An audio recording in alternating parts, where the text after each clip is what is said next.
satelit begitu ya, mungkin bisnis yang tidak terlalu banyak orang mengerti atau orang kebanyakan mengerti, hanya orang-orang industri yang memang mendalami hal tersebut. Tapi kalau kita lihat dari kegunaannya, ini juga sudah mulai banyak orang yang mengadopsi teknologi satelit. Kita bicara dari segi perkembangan bisnisnya. Bagaimana Anda melihat perkembangan bisnis satelit di tanah air kita? Oke, terima kasih Mas Bram atas kesempatannya pada siang hari ini. Jadi kalau kita melihat saat ini kan kebanyakan user adalah user terrestrial network, ya kan, terrestrial network ya ada fiber optik, kemudian ada seluler, ya kita di kota besar memanfaatkan itu gitu kan. Nah, tapi apa yang terjadi di saudara-saudara kita yang di, apalagi Indonesia, 17.000 pulau, kemudian pulau-pulau terpencil. Nah, apa yang terjadi ke saudara-saudara kita, teman-teman kita di pulau-pulau tersebut? Tentu saja mereka kan sulit ya. Nah, itulah di mana industri satelit berperan, karena kita menghubungkan mereka langsung ke jaringan internet.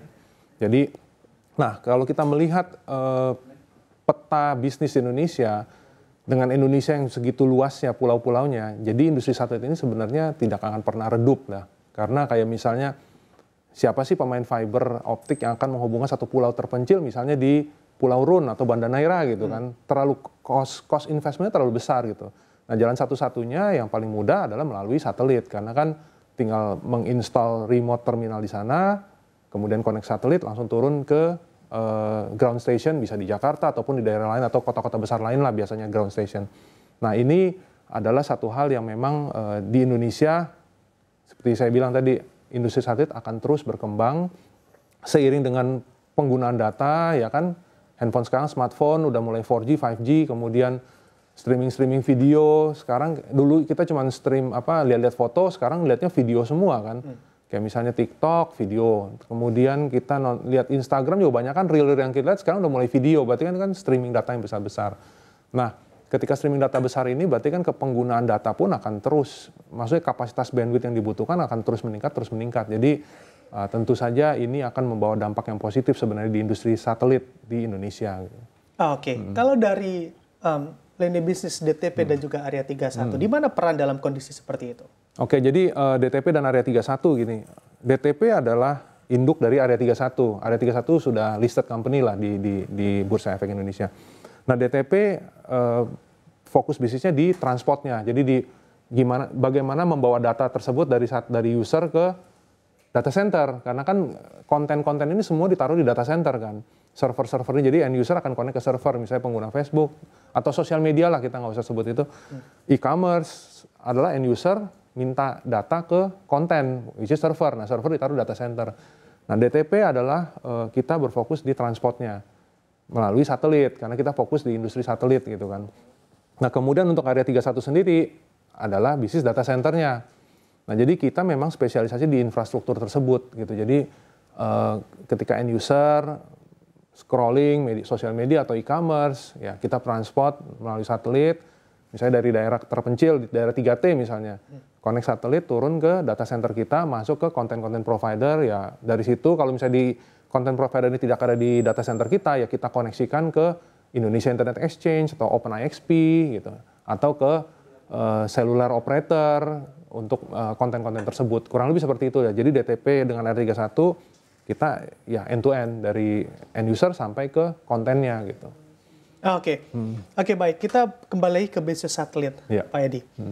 Melihat juga secara prospeknya yang tadi Anda katakan di awal masih cukup baik begitu ya. Sebetulnya bagaimana kompetisi yang terjadi dan persaingan usahanya modelnya seperti apa kalau di tanah air kita?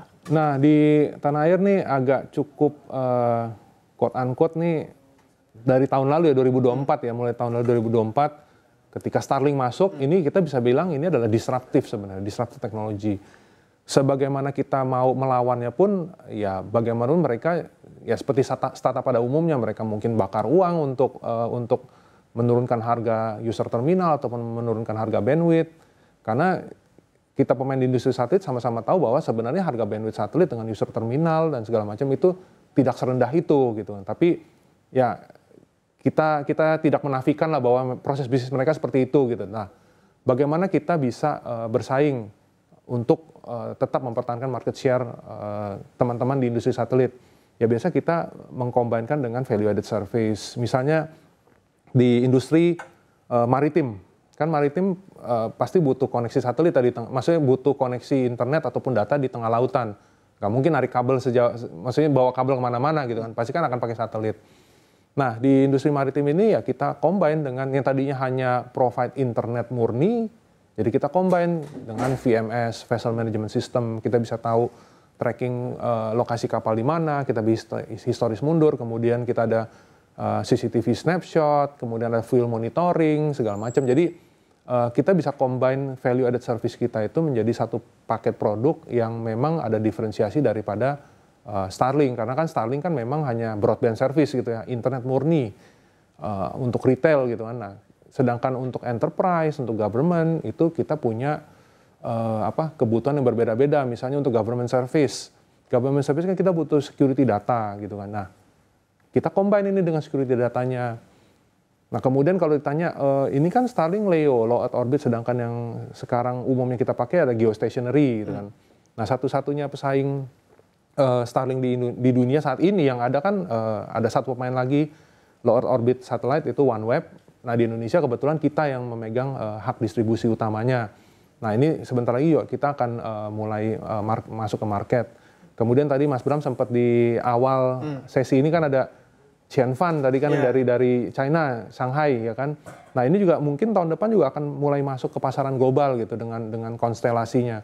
Nah, kita melihat dari industri satelit ini dalam 2-3 tahun ke depan nih, ini low Earth orbit geostationer nih pasti akan marak lah intinya. Jadi tinggal melihat siapa yang bisa kita gandeng untuk masuk ke Indonesia, kemudian kelebihan-kelebihannya apa dari konstelasi-konstelasi tersebut atau geostationary tersebut.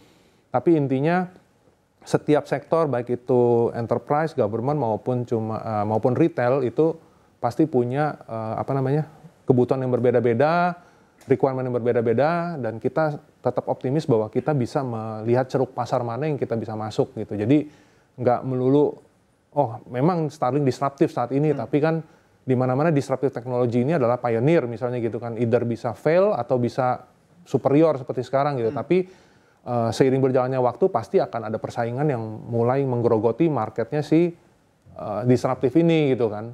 Nah, jadi kita tetap positif, kita tetap melihat ini masih ada pasar besar di depan, terutama Indonesia ya, dengan 17.000 pulaunya.